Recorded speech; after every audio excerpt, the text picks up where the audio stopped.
जल जीवन मिशन केंद्र शासनाची योजना आहे। ती योजना कासराळी ग्रामपंचायतने पूर्ण केलेली आहे आणि ही योजना कॉन्ट्रॅक्टर सुधीर जाधव यांनी केलेला आहे। आणि सगळ्यांना सांगू इच्छितो की आज आपण इथं जलपूजन केलेलं आहे आणि सगळ्यांना गावकऱ्यांना सांगू इच्छितो की ही योजना 1 वर्षापासून कार्यान्वित चालू होती, पण काही अडचणी, काही शेतकऱ्याची अडचणी याच्यामुळे ते लेट झालं। त्यामुळे लोकांमध्ये गैरसमज होतो की योजना चालू होईल न चालू होईल, पण एक अशा प्रकारे आम्ही योजना ग्रामपंचायतची सर्व मेंबर, सरपंच, उपसरपंच, ग्रामसेवक व जाधव साहेबाची टीम यांनी सर्वांनी मिसळून आणि ग्रामपंचायतच्या पाठपुराव्यांनी आणि त्याचबरोबर सर्वात महत्त्वाचं योगदान आहे जे लक्ष्मणरावजी ठक्करवाड साहेब यांनी खूप मागं पाठपुरावा करून ही योजना कंप्लीट केली।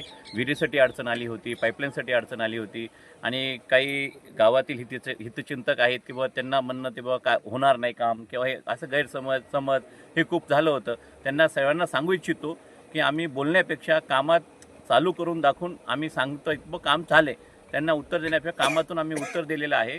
आणि त्याचबरोबर याच्याबरोबर जो पण जे ठक्करवाड साहेबाबद्दल किंवा ठक्करवाड परिवाराबद्दल जे चुकीचे आरोप केलेत, चुकीचे आरोप करण्यापेक्षा तारतम्य बाळगावे। पत्रकार असतील, लोकप्रतिनिधी असतील, गावातील प्रतिष्ठित व्यक्ती असतील, सर्वांना विनंती आहे की जी पण तुम्ही काम करताल त्याचं स्वागत आहे, पण त्याबरोबर जो काम झाला आहे किंवा झालं नाही याची शहानिशा करून तुम्ही काही कॉमेंट्स करा किंवा बातमी द्या। काम करणाऱ्याला कळते, बोलणाऱ्याला काही काम कळत नाही, हे याच्यातून मला सांगू इच्छितो।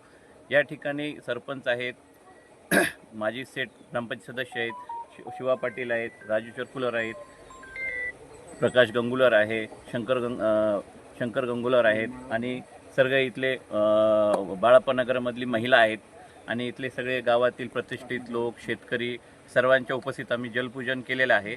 आणि थोड्याच दिवसामध्ये आता सर्वांना डिस्ट्रीब्युशन होऊन जाईल आणि पाण्याची टाकी एक राहिलेली आहे, ते एक ड्रॉइंगची मंजुरी आली नाही, ड्रॉइंगची मंजुरी आली ते पण होऊन जाईल।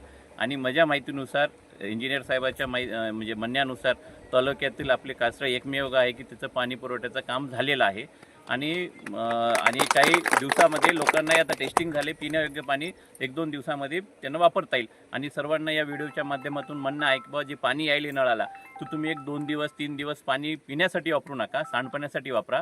मग 2-3 दिवस झाल्यानंतर तुम्ही पिण्यासाठी गोड पाणी सगळ्या गावकऱ्यांना उपलब्ध होईल, ही सर्वांना विनंती करतो आणि सर्वांचे आभार मानतो। आपल्या बिलोली तालुक्यामध्ये एकूण 68 जलजीवन मिशनमध्ये योजना आहेत, त्यापैकी 2 म्हणजे आता कार्यान्वित झालेत। म्हणजे पहिली मुतनेळ एक झाली होती, आता कासराळी झाली। ते आता आपल्या इथं 5 झोन आहेत, 5 झोनचं वितरण व्यवस्थेचं काम जवळपास 90% पूर्ण झालेले आहे आणि नळ कनेक्शन पण जवळपास झालेले आहेत आणि टेस्टिंग झाली आणि इथं आले ते पाणी आपले लोक जिगळ्या तलावामध्ये 2 विहिरी आहेत, त्यात आपली जुनं एक आहेत, जुनं एक जुनी एक असे मिळून 3चं क्लंबिंग करून आपण इथं पाणी आणलो।